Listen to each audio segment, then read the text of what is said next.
Xaman-Ek, episode 2, season 2 of the Mayans. That really is your name. Yeah, damn it. If it is your name, I don't know how to pronounce it. But yeah, we kick off the episode with Easy and Angel basically like they're reunited because he hasn't looked at him in the eyes for 8 months. So The brothers are back together. So this Brothers of Destruction. So this is a confirmation. It's been 8 months. Why? Yeah, Why an 8-month time skip? I know, like, I refuse to believe Easy's waited 8 months to tell Angel, here, I know who killed her mum. I know that they say he's been gathering information, you know, asking for documents about Happy and all that stuff, but eight months really seems like a long time to... And it almost seems like, I know you can say, oh, he's been calculating and planning this out, but it seems like 8 months is it. You've waited 9 years, you finally know who it is, and you wait 8 months, another 8 months? In 8 weeks maybe, like, but... 8 days. 8 months is 8 months, like. You know, it's a fucking mess, but Chad is Chad, but showing up. And my name's Chris Hansen. You showed up. Anyway, we Chris Hansen plug here on Fog Entertainment. Here, we could start reviewing Chris Hansen episodes on Fog Entertainment. Tier list of all the Predators. Aye. Why not, buddy? It works for me. But yeah, basically, he tells him that he hasn't told Felipe because he doesn't want to visit that boring bastard, which we all get. We definitely all want that. But yeah, Angel's a bit freaked out about how in detail he's went about tracking down Happy, and then Angel's like, oh, this will become more of a problem between us killing our mom's killer because he's Sam Crow, brother. Oh, Sam Crow. Yeah. Next up, though, Bishop and the club are pleased. But you know what? It's just weird because I can't really talk about. But it's like sometimes they'll kill the person who done the killing, then other times it's kill the person who ordered that person to kill the person. Yeah, like, where's the consistency? I mean, either you kill the person that ordered it, or you kill the person that carried it out. Or you kill both. Yeah.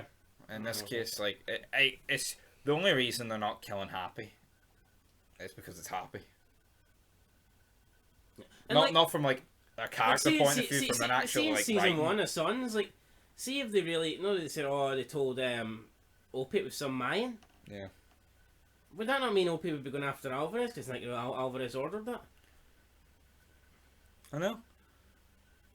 Yeah, like that's the thing. Say Alvarez or some jobber mine killed like Gemma. Would Clay just go and kill the jobber mine, or would he kill Alvarez, King Beaner, as he put it? Like it was Alvarez and Darby that put the hit on Clay. Exactly. But they no, I mean they didn't manage to carry it out. Alvarez's son was the one that tried to carry it out, so he's the one that got killed. So like, how come here when Happy gets the order from, we'll not mention the person's name, but how come Happy was ordered to kill Felipe and his wife, yet he's not the one that... Do you know, it's like a wee bit of consistency. Like, what way does it actually work? Exactly. If anybody in the comments is actually a motorcycle enthusiast gang, can you explain to us, like, if a president orders somebody... Or not, you know, but if someone orders somebody or pays somebody to carry out a job, who's basically held responsible the most? Is it the person that took the job and done the killing, or is it the person that purchased the hitman to do the killing? I don't know. What's this? They show up at the clubhouse and they're like, right, we're going to do paperwork and we're going to have to go up to Stockton, Peroba, and he's going to bring Angel, and then Bishop's like, you got to check in with Oscar and Stockton, brother. 8-hour bike ride away. And it's even here. It's even like, Taz was acting hard, like, at the start. It's like, you know, easy. We thought it would have worked itself out. It hasn't. I know, it's like, fuck up, mate. I mean, I know, it's like, you're a windy licker. I mean, fucking know. A couple of seasons you'll only be sitting in that seat, right? You'll be sitting in the closet. So just calm it down, son. Eyes off the prize. You know what I mean? And it's even like, oh, you've got to check in Stockton, guys. Make sure you're safe. It's Jack. He's safe. I mean, fuck off.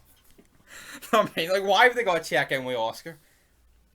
Different Sons goes, oh, that's Mayan territory. You know, why has he got to check in with Oscar? They own Stockton. Yeah. It's like, why? I mean, it's, oh, we gotta keep them safe, you know? We gotta keep them safe. Meanwhile, though, we've got Miguel and Dita. They drop off Emily at the building project center. We get the introduction of this woman who I think Emily knew for school, and she works there. And then we get the mayor, and then she goes apeshit here, threatening them because, oh, my hubby's in the cartel. You better pull this through. Galindo wants to basically, you know, use his reputation. He wants to threaten physical violence in order to get what he wants. Emily says she can't do that because we've changed and who my husband is. Yeah, because there's six other beds and their bed's been kind of put to the side.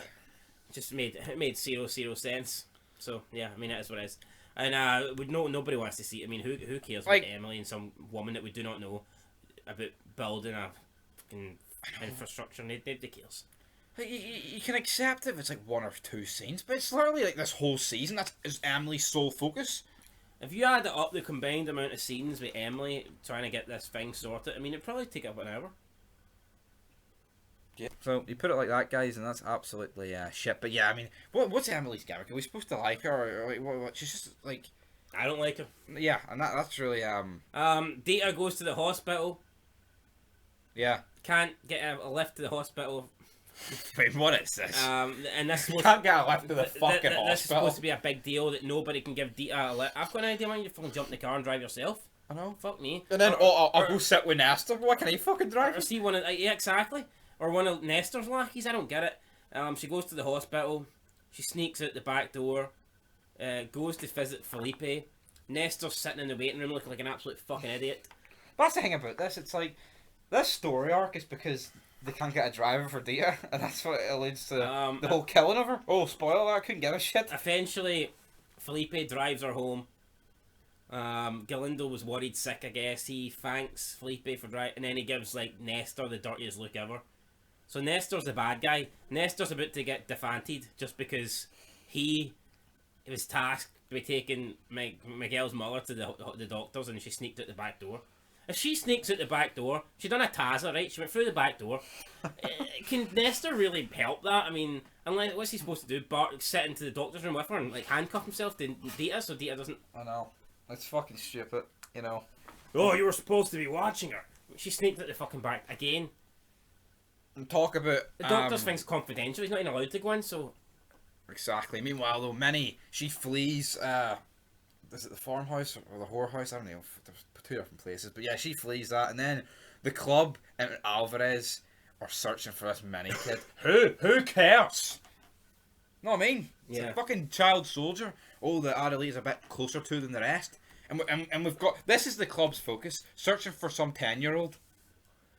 You know, it's mad that they're okay with these soldiers being used, these children being used as soldiers, but when they get caught, all of a sudden, they're not soldiers anymore, they're just wee children. I mean, again, there's just zero consistency there. Like, if they read that much about Mimi being captured and she's only a child, then they would say to Adlita, that's not right. We want nothing to do with you if you're going to use children as soldiers. Exactly. You're using child soldiers. During this, so the Mercs are there, but they can't find her. But then the Mayans find her, and she pulls out like a KG-9 and points it at Coco. Coco, no, I just shot her. He's used to killing women and kids. You're not fucking done it, like, pretty please. No. Meanwhile, though, Easy and Angel, they're on the road. And the Swole Boys drive past them, and then they go get gassed, and the Swole Boys confront them.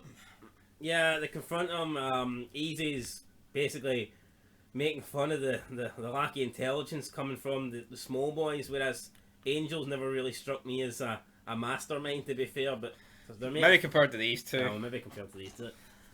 Basically say they don't recognise their bullshit club or whatever like that. They made fun of their bikes. Easy pulled a gun out. You know, I just don't get this. I mean, like, it's like in the end of season 1 as well. Easy when he's in the car. I mean, Angel is like, he makes things difficult for himself. I can kind of see why he did it here, because they're not cops. It's more understandable. They're just a couple of fucking jobbers. I get this more. Yeah, but they're supposed to be on a low-key mission here to fucking take out Happy. Like, I know, but he could have just walked that off, couldn't he not have? Stay out of our territory. Yeah, I know, he definitely could have, but they're like, we're fucking Mayans and use of the Swole Boys.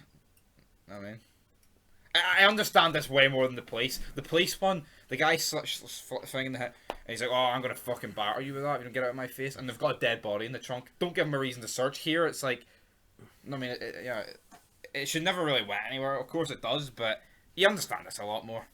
Yeah, but I mean, why can Angel not think here, maybe this is a legit gang and they're actually going through the... But that's another thing. It's the Swole Boys. Like, do these ones really think they can speak to two Mayans? Like, and it's just... Like... Well, obviously they can, because they've actually got numbers, and it turns out it's a legit motorcycle gang, and that's why Packer has to get involved. Spoiler alert. I know, but should that really... Should they not, like, fucking hold the bus here? Or fair play to them? Fair play to who? Is it fair play to the Swole Boys for standing up to their territory? I think so, aye. Or is it... it was we didn't ignore a little border scratch. You know. No, I think Could the Swole Boys have lost 9 Hermanos and we've been all right? No, I don't think so. Who knows? Who knows? But they drive off after pulling the gun out. Later on, Swole Boys have got like a fucking spy or something in the arcade. The Reyes brothers are playing in the arcade. Next minute, about 200 bikes park outside, and it's the Swole Boys. Easy and Angel, should I say, grab a golf club each, and they start swinging. They manage to run to their bike, grab a gun, point the gun at the Swole Boys. It's almost like the Swole Boys don't have guns. Yeah. I'm willing to bet they don't have guns, because it's a bit weird how in these 2 occasions now they've had guns pulled on them and been able to do fuck all. So put it this way. So basically the cops shot and then Angel says to them, patches over badges, right? So now he's acknowledging their patch. Exactly, right. So your logic's kind of out the window there. Because you were ripping the piss at them. They were ripping the piss at them? Aye, well, why is Angel saying that? Angel should be like, I wouldn't recognise your shit patch here. Angel's saying it to save his own skin. But see, at the same time, right? Why didn't he just say nothing to the cop to save his own skin? What is the Swole Boys' objectives here? They chase these 2 down and kill them. Is that his... They're going to kill them, are they? Ah, well. Kill them with 8 guns? Maybe they're like Jacks. We don't do guns. That's it. That is it. We don't do guns around here. Meanwhile, though, they arrive in Stockton, don't they? And the rest of the club are approximately doing hee-haw back in the day. What are the club actually doing this episode apart from these 2? Looking for a midget. And what do they do after that? They do actually nothing. Yeah, nothing. That's pretty much the club's involvement gone. I mean, we get more from Stockton. You know, also Felipe drops off Dita again, and they're like, "Why? Why is my mother with Easy's father? Is it he, his, or him?" We've covered this. Yeah, no. I know, but I'm just talking about... Yeah, did you actually copy the Felipe get dropping her off bit? Yes. And he said that? Yes. Did we? Yes. Okay, fair enough. Then we get to Stockton. Easy's told to wash their bikes. I mean, should he really need to? Is the prospect of a different charter? Have they not got their own prospect? I get that, but it's like the same reason you're saying, oh, you can't speak back to the Swole Boys. Well, if he speaks back to the... they didn't speak back to Swole Boys. They pulled a gun on the Swole Boys. I know, even before that, they were being cheeky and shit. Oh, what do you want Easy? Do you want Easy to pull a gun on Oscar like he does in a couple of seasons' time? But, you know, what do you want to do? I'm not fucking cleaning the bike. No, I'm not saying that Angel's not... I'm not saying Angel has to be, oh yes, Swole Boys, I'll leave right now. You know, I'm not saying that, but I'm saying, like, I think pulling a gun on somebody's a bit... That's when it goes a bit far. That's pretty much it. Meanwhile, though, back at the... Well, not back, we're at the Stockton charter. We've got 2 police that go past. They fuck off. We're like, okay, is that... Spit on one of the bikes, big grogger on it. Easy something to got clean. my grogger? Mendango. Aye, Mendango fucking Specky. That's his name, Aye, something like that. He's like, I need to go take a piss. Aye, that's supposed to be a big name character, I think. He's a bit... He's not... I wouldn't say he's a big name, but I've definitely seen him in something like before. Eddie Kingston. No, he's definitely been in something. Anyway, I'm thinking like a Resident Evil Afterlife or something. He goes to take a piss. And he spots the cops with Hope, who's from Sons. Oh, a major character, bro. Another major character there. They're having sex out in the fields. They spot hit Mendango. They shoot Mendango. They run off. Mendango the Mayans chase over. Mendongo. The Mayans run into the field with Easy and Reyes, and they just see Mendango lying there dead. He's been shot. They search the surrounding areas. They don't catch anybody. And that's where this episode ends. Yep, the car drives off, nobody gets to it. And I feel like it's a pretty decent ending, but it's like at the same time, it's like... Should this not be happening with Santa Padre to make us care more about their charter? Like, at the end of the day, I like Oscar and all, and he's better than Bishop, even though he's in like 3 episodes compared to Bishop, but it's like, it's an outside charter. Like, could you imagine Sons, like, at the end of the episode, it was like Jack Sinope pull up and like fucking San Bernardino lose their Sergeant at Arms? Like, am I supposed to give a fuck? You know what I mean? Even though I feel like Oscar and this guy have more star power than half the people back home in the fucking desert. Paper line at their detail. No, but you know what I mean. If it hit closer to home, it would have felt a bit more. I did like the ending, but I just feel like, are we supposed to care? I we care if we lost a member from another charter. I care very much. Anyway, guys, rating time. I feel like season 2 is definitely better than 1. I'll give us a solid. I'll give it a 7. I'll give it a 7. Not much happened, but it was like a funny episode. It was, aye. I mean, it was entertaining, besides the Emily stuff, but that's never entertaining. But anyway, guys, till next time. Peace. Yo.